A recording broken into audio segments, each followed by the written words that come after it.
Gen XYZ മീഡിയയിലേക്ക് സ്വാഗതം. കേരളത്തിൻ്റെ പുതിയ തലമുറ മദ്യത്തിനും കഞ്ചാവിനും അടിമകളോ? കഴിഞ്ഞ ഫെബ്രുവരി 12 കോട്ടയം ഗവൺമെൻറ് മെഡിക്കൽ കോളേജിലെ തേർഡ് ഇയർ വിദ്യാർത്ഥികൾ 5 പേരെ ഒന്നാം വർഷ വിദ്യാർത്ഥികളെ മാസങ്ങളോളം ക്രൂരമായി റാഗ് ചെയ്തതിന് പോലീസ് അറസ്റ്റ് ചെയ്തിരുന്നു. റാഗിങ്ങിന് ഇരയായ വിദ്യാർത്ഥികളുടെ സ്വകാര്യ ഭാഗത്ത് ഡംബിൾസ് തൂക്കിയെന്നും അവർ കരഞ്ഞപ്പോൾ വായിൽ ലോഷൻ ഒഴിച്ചുവെന്നും അവരുടെ ദേഹമാകെ കോമ്പസ് കൊണ്ട് കുത്തിക്കീറിയെന്നും നാം ഭീതിയോടെയാണ് ശ്രമിച്ചത്. ഈ ഭാവി നേഴ്സുമാരുടെ ക്രൂരകൃത്യങ്ങൾ കോളേജിലെ വാർഡനോ പ്രിൻസിപ്പലോ അറിഞ്ഞിട്ടില്ലത്രേ. ഈ ഹിംസ്ര ജന്തുക്കളാണോ നാളെ പാവപ്പെട്ട രോഗികളെ ശുശ്രൂഷിക്കുവാൻ കുപ്പായമണിയുന്നത്? മാലാഖമാരുടെ വേഷം കെട്ടിയ ചെന്നായ്ക്കളെന്നല്ലാതെ എന്തു പറയേണ്ടു. എന്തായാലും മെഡിക്കൽ വിദ്യാഭ്യാസ ഡയറക്ടർ അവരുടെ അഡ്മിഷൻ റദ്ദ് ചെയ്തിട്ടുണ്ട്. താമരശ്ശേരിയിലെ ട്യൂഷൻ സെൻറ്ററിലെ വിദ്യാർത്ഥികൾ തമ്മിലുണ്ടായ സംഘർഷത്തിൽ മരിച്ച 10ാം ക്ലാസ് വിദ്യാർത്ഥി ഷഹബാസിനെ നഞ്ചക്കുൾപ്പെടെയുള്ള ആയുധങ്ങൾ ഉപയോഗിച്ച് ആണ് ആക്രമിച്ചത്. പേനയോ പെൻസിലോ പിടിക്കേണ്ട കൈകളിൽ ആയുധങ്ങൾ കൊടുത്തുവിടുന്നത് എത്ര പൈശാചികമായ പ്രവൃത്തിയാണ്. ഷഹബാസിൻ്റെ ഉമ്മ റംസീനയുടെയും ഉപ്പ ഇക്ബാലിൻ്റെയും ഹൃദയവേദനയും കണ്ണീരും ആർക്ക് തുടച്ചു തീർക്കാനാവും? തിരുവനന്തപുരത്ത് വാഴിച്ചാൽ ഇമ്മാനുവൽ കോളേജിലെ 1ാം വർഷ BCom വിദ്യാർത്ഥികൾ SR ആദീഷിനെ നിർദ്ദയം മർദ്ദിച്ച കേസിൽ 6 വിദ്യാർത്ഥികളെ കോളേജിൽ നിന്ന് സസ്പെൻഡ് ചെയ്തിരുന്നുവല്ലോ. കഴിഞ്ഞ മാർച്ച് 2 മനോരമ പത്രത്തിൽ അവർ വിദ്യാർത്ഥികളല്ല ക്രൂരമനസ്സുകൾ എന്ന തലക്കെട്ടിൽ വന്ന വാർത്തയിൽ മലപ്പുറം വെട്ടത്തൂർ സ്വദേശി നൂർജഹാൻ്റെ വാക്കുകൾ നാം ശ്രദ്ധിച്ചുവോ? തൻ്റെ മകൻ 9ലും 10ലും പഠിക്കുമ്പോൾ സ്കൂളിലെ ചാമ്പ്യനായിരുന്നു. അവൻ പഠിക്കുവാൻ മിടുക്കനായിരുന്നു. പക്ഷേ +1 എത്തിയപ്പോൾ സീനിയർ വിദ്യാർത്ഥികൾ നീ അത്ര ഷൈൻ ചെയ്യണ്ട എന്ന് പറഞ്ഞാണ് അവനെ തല്ലിച്ചതച്ചത്. അന്നു മുതൽ അവൻ ചികിത്സയിലാണ്. വീട്ടുകാർ നിയമ നടപടികളിലേക്ക് കടക്കുകയാണ്. 19ാം നൂറ്റാണ്ടിൽ കേരളത്തിലൂടെ സഞ്ചരിച്ച സ്വാമി വിവേകാനന്ദൻ കേരളത്തിലെ ജാതി വ്യവസ്ഥയുടെ തീവ്രത കണ്ടിട്ട് മനം നൊന്ത് കേരളം ഒരു ഭ്രാന്താലയമെന്ന് വിശേഷിപ്പിച്ചുവെങ്കിൽ ഇന്ന് കേരളത്തിലെ പുതുതലമുറയുടെ കിരാതകൃത്യങ്ങൾ അദ്ദേഹം കണ്ടിരുന്നെങ്കിൽ ഇതിലും കാഠിന്യമേറിയ വിലയിരുത്തൽ നൽകുമായിരുന്നില്ലേ? കേരളത്തിലെ പുതുതലമുറയുടെ അഥവാ C ജനറേഷൻ്റെ മാനസികാവസ്ഥ എന്തുകൊണ്ടാണ് ഇത്രമാത്രം വിഷലിപ്തമായത്? ഒരുപക്ഷെ അമിതമായ ഓൺലൈൻ ഗെയിംസ് ഭ്രമവും ഫിലിം കാഴ്ചയും സോഷ്യൽ മീഡിയ ഉപയോഗവുമൊക്കെ കൊണ്ട് സംജാതമായ മൂല്യച്യുതിയും തന്മൂലം ബന്ധങ്ങളിലുണ്ടായ വലിയ വിള്ളലുമായിരിക്കാം ഇത്തരം കടുംകൈകൾക്ക് അടിസ്ഥാനമായിരിക്കുന്നത്. കേരളത്തിലെ ഭരണകക്ഷിയുടെ ഒരു MLA തകഴി പഞ്ചായത്തിൽ വെച്ച് തൻ്റെ മകനും സംഘവും കഴിഞ്ഞ ക്രിസ്മസ് ന്യൂ ഇയർ കാലത്ത് കഞ്ചാവുമായി എക്സൈസ് ഉദ്യോഗസ്ഥന്മാരാൽ പിടിക്കപ്പെട്ടതിനെ തുടർന്ന് മകനെ സംരക്ഷിക്കുന്ന തരത്തിലുള്ള പ്രസ്താവന വീഡിയോയിലൂടെ ഞാൻ കേൾക്കുകയുണ്ടായി. ഇത്രയും വലിയൊരു ഭാവന എൻ്റെ മകനെക്കുറിച്ച് എഴുതിയത് തികച്ചും അങ്ങേയറ്റം എന്നെ വല്ലാണ്ട് വേദനിപ്പിച്ചൊരു വാർത്തയാണ്. മറ്റുള്ളവരുടെ ചോര കുടിച്ച് ജീവിക്കുന്നതിനൊക്കെ ചിലപ്പം ചിലർക്കെങ്കിലും സുഖം ഉണ്ടാവും.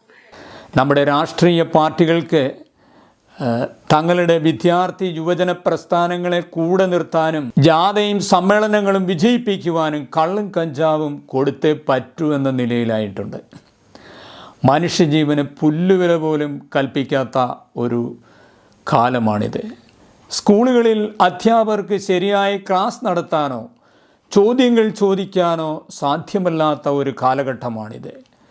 ഈ സാഹചര്യം വളരെ വ്യക്തമായിട്ട് ഇന്നത്തെ മലയാള മനോരമയിൽ അനേകരുടെ അനുഭവങ്ങൾ സഹിതം ന്യൂസ് റിപ്പോർട്ടുണ്ട്. ആദ്യം തമാശയ്ക്കായി സീനിയേഴ്സ് ആരംഭിച്ച റാഗിങ് ഇന്ന് കൊലപാതകം ചെയ്യുവാൻ പോലും മടിക്കാത്ത നിലയിൽ എത്തിയിട്ടുണ്ട്.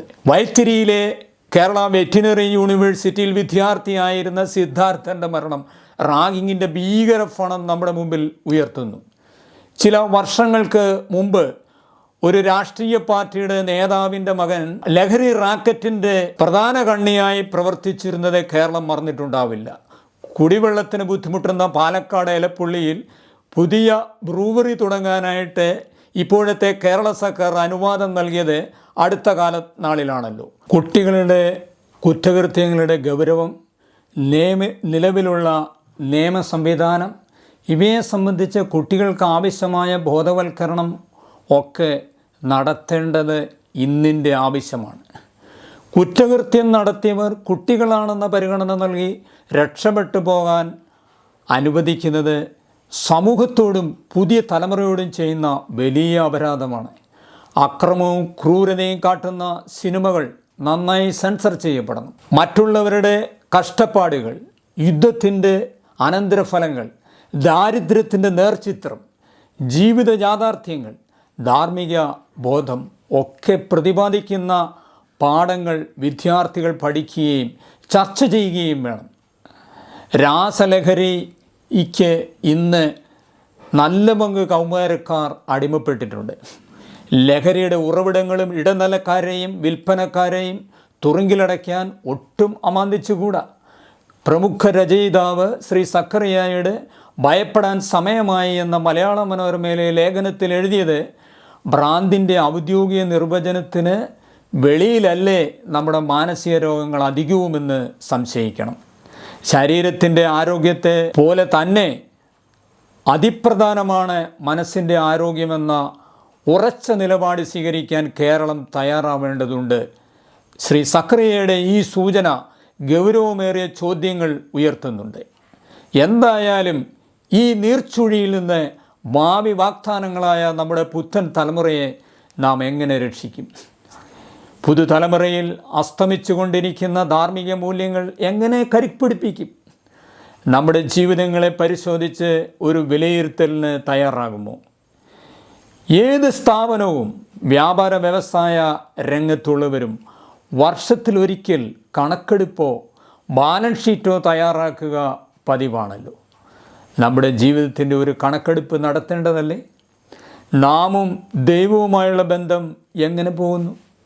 ആ ബന്ധത്തിന് ഉലച്ചിൽ തട്ടിയിട്ടുണ്ടെങ്കിൽ ആയത് പരിഹരിക്കുവാൻ നാം ശ്രദ്ധിക്കുമോ?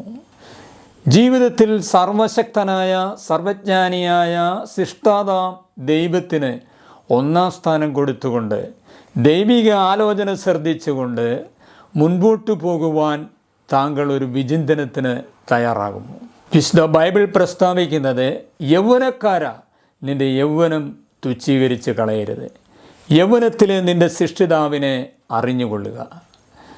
നമ്മെ തൻ്റെ സാദൃശ്യത്തിൽ സൃഷ്ടിച്ച ദൈവത്തിനു മാത്രമേ താങ്കളെ ഈ പടുകുഴിയിൽ നിന്നും രക്ഷിക്കാനാവൂ.